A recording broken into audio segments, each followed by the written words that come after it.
Gamers, Europa Heist Battleground's GM just launched today, and boy oh boy, I thought it was going to be a doozy, but it's really simple in the boss room. Let me show you how to kind of coordinate in the boss room and get an easy bake like we did. So before you even start the fight, remember, you can interact to start the encounter and get your super. So have your warlock pop a well on this right side or left, wherever you want it damaged from. Pop the well right before I activate the fight. That way the warlock can get their super back. As soon as the encounter starts, we're going to tether the boss. You don't have to use tether, but we used it to buff our rockets. We're going to shoot those Gsxrclyde darts out of the air. They actually did kill me in a well, so make sure you shoot them and then just spam your rock. Boss gets phased, already half health. What do you do now? How do you survive? Well, there's a champion in the middle of the room that you should definitely mark with Cenotaph Warlock, and I hit a finisher to generate heavy bricks for my teammates for the next round. Other than that, there is no champions to generate ammo. So if you guys run elemental munitions and you're making elemental orbs or tangles, you should be throwing them at enemies to try and make bricks. That's okay if you go into second damage phase with just a few rockets. Trust me, the boss falls over anyway. But I wanted to show you an easy strat on the right side of the room where you can just have one player on the left, one player in the middle, and one player under the steps on the right hand side. That way you're standing spawn trapping the enemies. Now if you don't want to play that aggressive, I'd suggest hiding underneath the steps on the right hand side because it's easier to stay alive. When I was on top of the steps, splicer shanks were shooting me from across. I was getting burned. Alkalites were dropping those fire pits on me. It was really annoying. Even when you hit a finisher on them, that solar burn really hurt. So pretty much just communicate. I was using my strand build. I will put it on screen for you. All my mods, all my fragments, everything that I was running in the build. I actually posted a video on this build, and let's just say the Beyblade makes tons of ammo. Plus we're stacking it with a Cenotaph Warlock, which is insane, so we can spam those rockets. I found rockets to be better in the boss room because we want to push the boss as fast as we can and not worry about enemies ganging up on us. Using machine guns, the boss kind of died at a slow pace and it did get overwhelming. Not saying that machine guns are bad, but I'm just letting you know. Taking advantage of that arc surge, I used a field prep round cartridge hothead. I had arc reserves on my chest piece, arc scavenger on my boots, and arc surge. Get a little bit more damage, but I never had a problem with rockets because we were generating so much heavy ammo. As you see here, we set up for the second damage phase. Take your time, shoot the Gsxrclyde darts, took the boss. I only went into the second damage phase with 4 rockets, but I took my time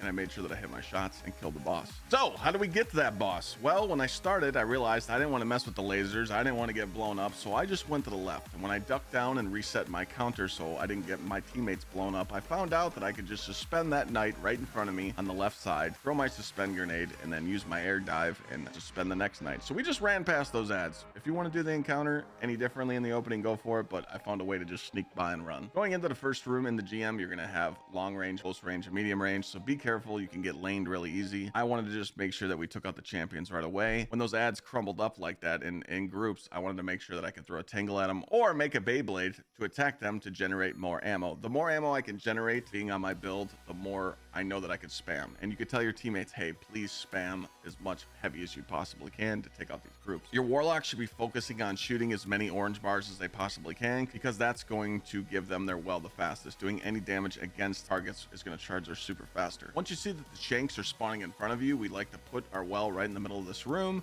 and get aggressive on all these enemies. If you do this correctly, the captain will spawn in the back with all the shanks, all the servitors, and you can really go in with your super here and just destroy them all, hit finishers, and move on. If your timing's off, that's okay, but just mark with div. Any enemy that's giving you a problem, just mark with div, shoot rockets, move on. Pretty simple, right? Second room, the train station. When the train rolls by, there's a lot of champions in here. There's an ogre unstop at the end that just keeps beaming you, but again, we're using our build. We're popping that well, shooting, suspending targets, marking them with div, and shooting rockets. Everything just died really quick. Once I seen that the champions were all dead, I popped my super to clean up the ads and try and make more ammo for my teammates. What's nice about the next room is before you even start it, there's 2 unstoppable ogres just waiting for you there. So if you're out of heavy, please just hit finishers on these champions and get ready. I know that these shriekers are going to kill you because you need to kill those yellow bar acolytes before they step on the totem to activate the shriekers. I really didn't worry about that. One thing that is important about this section of the GM is though, there is a heavy ammo crate. So go stand by it and spam your rockets as a team. Any enemy that's giving you some trouble, I don't care if it's one acolyte, shoot your rockets and spam it. When you pick up that heavy ammo pack, you're going to get your rockets back. Plus any remaining champions in this room, you can easily hit finishers on. So play that to your advantage. Once you get to the end of the hallway, there's going to be 2 pesky acolytes on the left. Please shoot a rocket at them, then hit a finisher on the barrier or the unstop that's in front of you to clear this room. Once you guys get into the Clovis bray room where the robot is, there's going to be 3 wizards, lots of champions, shanks,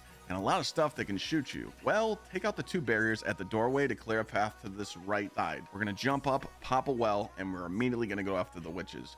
My main focus in this room was kill all 3 witches and the barrier champion. Once you kill the barrier champion and the 3 witches, all the enemies despawn and you will still get platinum. So please focus on the witches, mark them with the div, shoot your rockets, do what you can, pop supers, you get the details. Jumping down and opening the door is pretty simple. One person jumps above, uses the relic, takes out 2.5 locks. One player goes to the right, gets the other relic, and you push in. Hopefully these tips and tricks got you to the boss room pretty quickly and got you the loot this week. Even though it's Swarm and it's not the Warden's Law, maybe we'll get it next week. But if you want to know what build I was using, again, I'll put the dim links down below. And my teammates had on Cenotaph Warlock with a tether, and I will put those dim links down there, maybe to just help you guys out to see what we were running. See you guys next time, gamers.